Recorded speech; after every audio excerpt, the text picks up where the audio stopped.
There were newspapers all over the world covering articles about the skull experiment and the huge amount of data that they've got from capturing strange images on film of locations and people and writing, communications. And also there was the manifestation of these strange beings. The beings which some people might refer to as grey type beings, extraterrestrials, but had a blue tinge to them. They were nicknamed Blue, and there were more than one of them. And in fact, after some further studies, the manifestation of UFOs were even seen. Yes, UFOs, the size of dinner plates, hovering around the room with beautiful lights on them, firing a pencil beam light down on top of the table, and as it moved around the room, the light never came off the point on its table.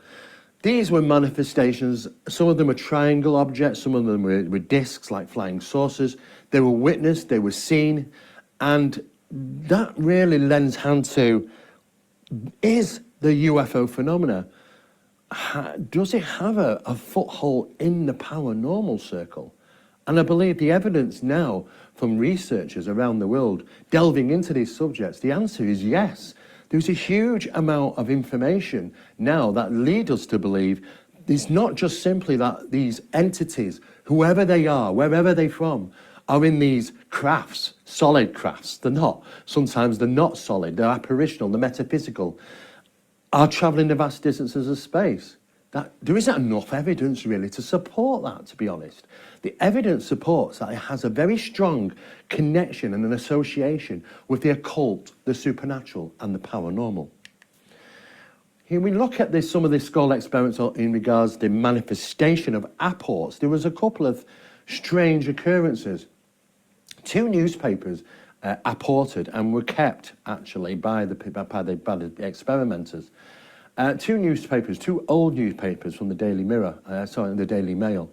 This is the first one, as you can see, and this is the second one. And this one is the Daily Mirror from 1934, I believe.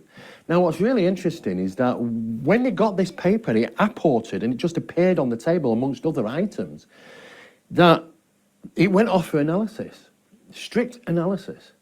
And the scientists that involved in this analysis came back with a conclusion, a report.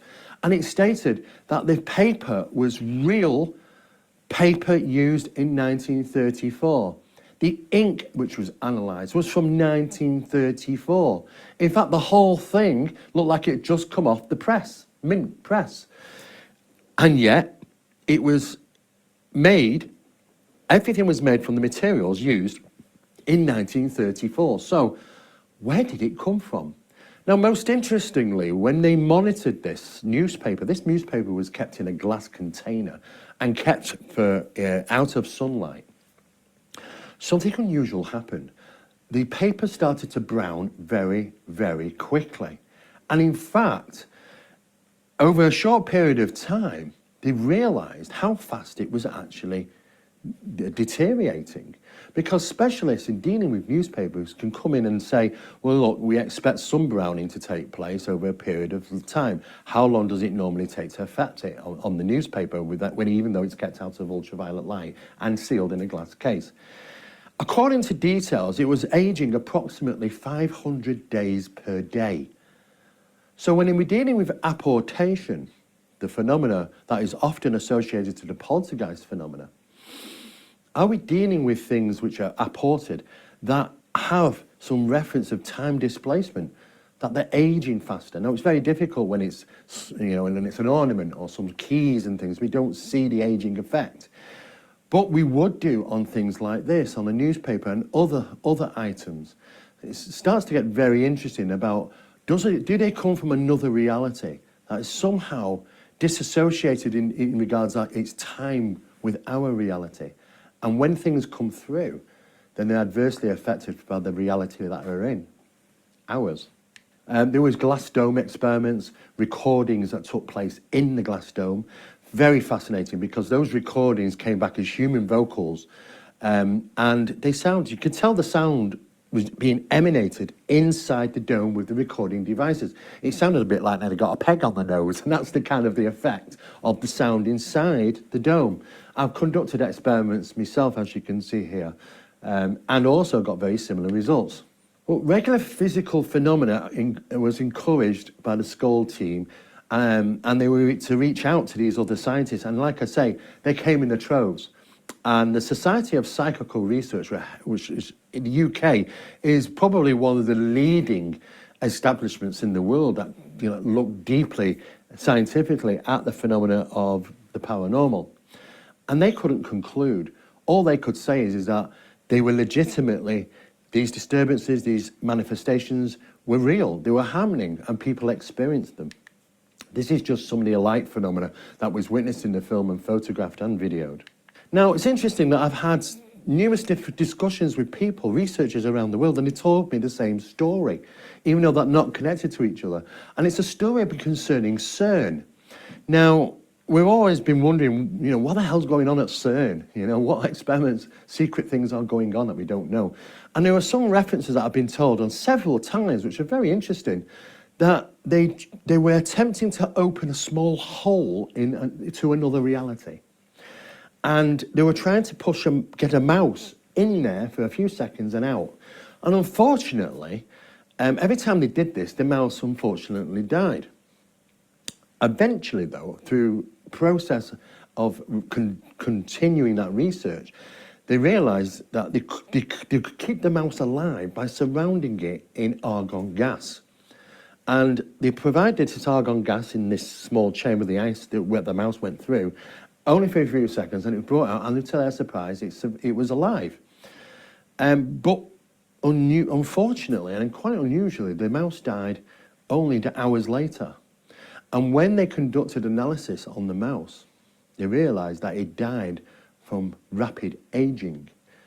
Now that's interesting because, again, if this is true, does it show evidence that these other realities, once you go through and come back, or they're coming back from that reality, it has this time displacement between our two realities that causes rapid aging, just like the newspaper aging so fastly from the Skoll experiment.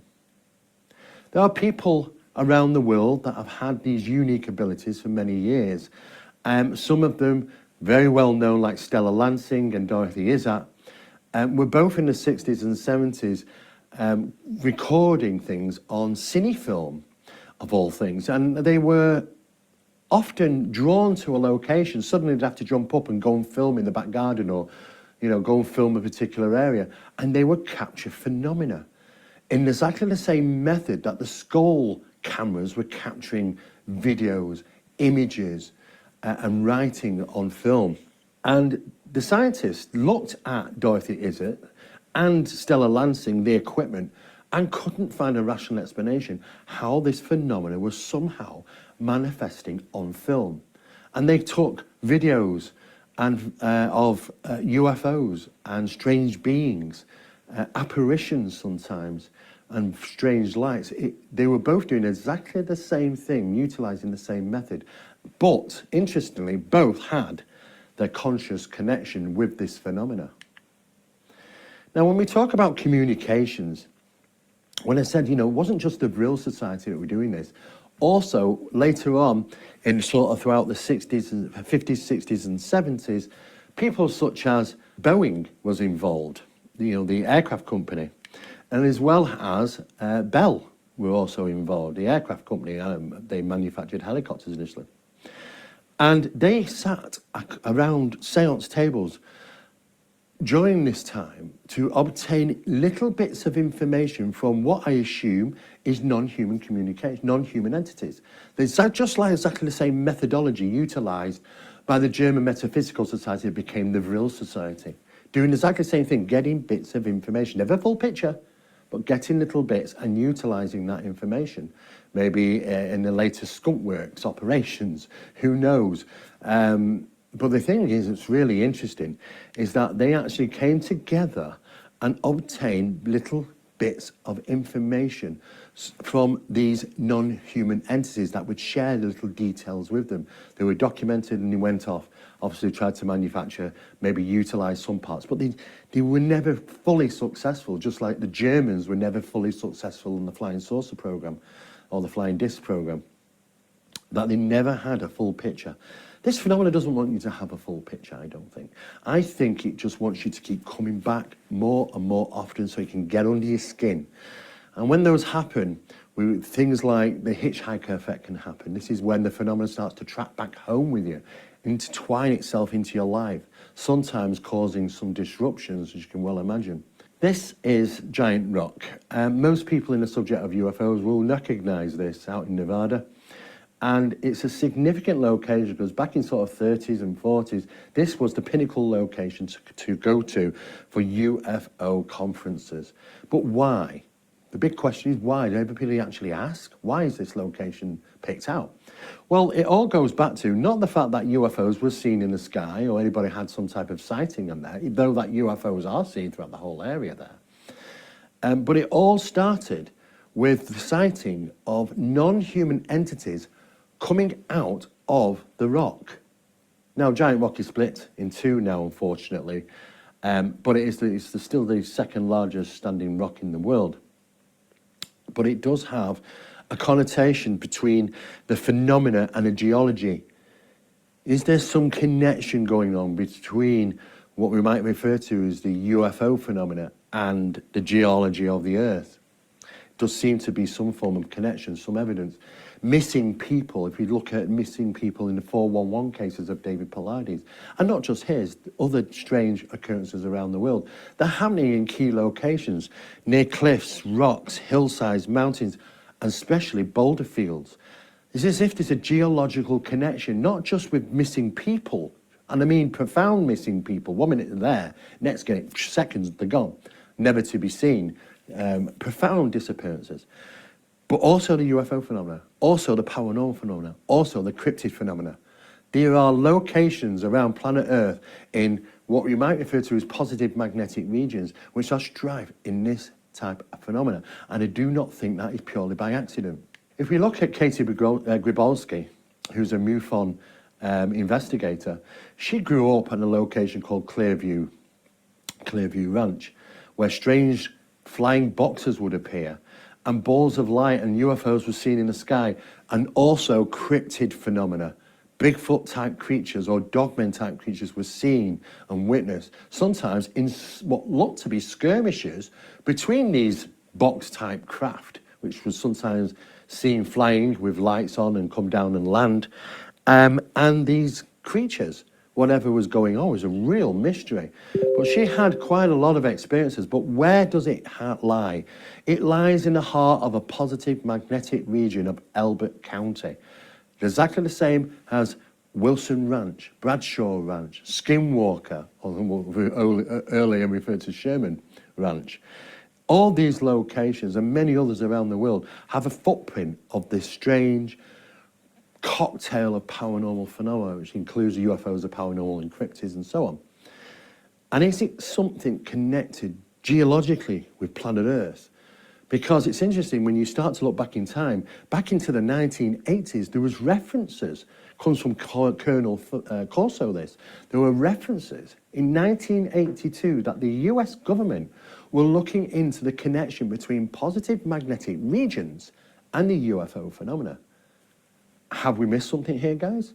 I believe there's a significant amount of research that's required in this field, because maybe it isn't all what we consider to be the ruse, that these things are just simply traveling the vast distances of space to come to planet Earth, or maybe even crash. It just sounds preposterous. Mount Wilson Ranch, as I've mentioned, look out its back door. What do you see? Mount Wilson. And it's a beautiful site, don't get me wrong, but it's associated to so much of this cocktail of phenomena, seemingly a geological location, just like Mount Shasta is and many other places, to the point where serious investigation is taking place. Other researchers have been onto this. Robert Bigelow, Hal Puthoff, Jacques Vallée have been there at these locations conducting research, investigation, analysis of some of the photographs and the videos they captured of this phenomena. And not just that location, they've been to many different locations. And as you can see an image here, that they're, again, working on site. Photographs and strange things being captured in the vicinity of these very wonderful and beautiful looking geological mountain ranges and hillsides and cliffs and that sort of thing. But it's interesting to know that Bigelow didn't just once own Skinwalker Ranch. He also owned Flathead Ranch and Wilson Ranch. He owned all three and was conducting the same research at all three locations, sometimes utilising John Alexander and Hal Puthoff and Jacques Vallée and numerous others. The NIDS team themselves had many experiences at Skinwalker Ranch, just as Bigelow had during certain experiments. Experiments not in ufological circles, experiments in the paranormal. Some of the strange phenomena is always recorded in the sky at all these locations, as if the phenomena is forever watching, understanding, trying to figure out what we're doing, in some cases communicating. Are they really the watchers of old? I think so. We look outside other locations, look straight out the back door, of other ranches which have this phenomena, and look at the sites that they have. They have strong geological connections with this phenomena. This is Homestead Ranch, and this is UFO captured in the sky on camera. Video cameras actually caught this, as you can see. Fantastic UFO. It is not a plane, it is not a helicopter, it's not meteorological phenomenon, we don't know. It's an unidentified flying object, UFO, or better referred to now as UAP. These things are in strife. They are seen through over many of these locations. Robert Bigelow himself said in an interview only, a few years ago, we actually managed to get cornered down by George Knapp himself, fantastic reporter. And he confessed, he said, in a sense of speaking, I wish I'd never been involved in so many of those experiments at Skinwalker Ranch, because we did it so often and so frequently, and it was, don't get me wrong, it's exciting. You've got to respite yourself from this stuff, because if you don't, you do too much, you get this hitchhiker effect. And this is exactly what happened to Robert Bigelow. It followed him back home, and it was strife through his life. He first recognised that his multiple serendipities, coincidences as well, that couldn't really be explained beyond normal. But then a severe amount of negative phenomena. Nothing went right. He lost close family members and friends. It was just terrible. Enough for him to recognise that his life had been immediately changed after conducting these experiments. And not only did it happen to him, but it also happened to the NIDS team. 3 members of the NIDS team, whilst at Skinwalker Ranch, had the very same phenomena, follow them back home. And even they would never go back there again to conduct those experiments. These are just some of the UFOs that we've photographed, when they allow us to, of course. Sometimes they don't even appear until we put our cameras away. There is a conscious connection that can happen very quickly. And they know what we're doing. Sometimes they allow us to photograph them. Sometimes these craft are amazing. Some of them are huge, and they light up like a Christmas tree. And it's as if they were always already there in the pitch darkness of the sky. And suddenly, like a light bulb, they switch on, appearing as if from nowhere and disappearing in that same manner. Beautiful light display, with Arca's welding lights. It'd be like reds and pinks and oranges and yellows and greens, you name it. You can't take your eyes off these things. They literally glamour you, in a sense of speaking. But some of the best toys out at the moment, real toys that the government own, are these. This is the Tic Tac, and I do believe that they are earthly made technologies. It's an unmanned vehicle, and when they first started being out on the scene, and these images that appeared were from the descriptions of the pilots that saw these things, pilots that went out there and were told that day, funny enough, to not have any armed weapons on. Why? Big question mark. And went out there and experienced this phenomena. And just like in the 1970s, pilots of the Starfighter, one of the greatest aircraft ever made, were flying them around, and suddenly something came out the blue at them, and they couldn't describe it. They thought it was some type of UFO, outmaneuvered, incredible speeds. In fact, what we found out later, in 1973 and 74, these Starfighter pilots were being pitted against, believe it or not, the stealth fighter. Yes, the 117A Nighthawk in 1973 and 74. They would have definitely described them as UFOs, something that they couldn't understand what they were seeing.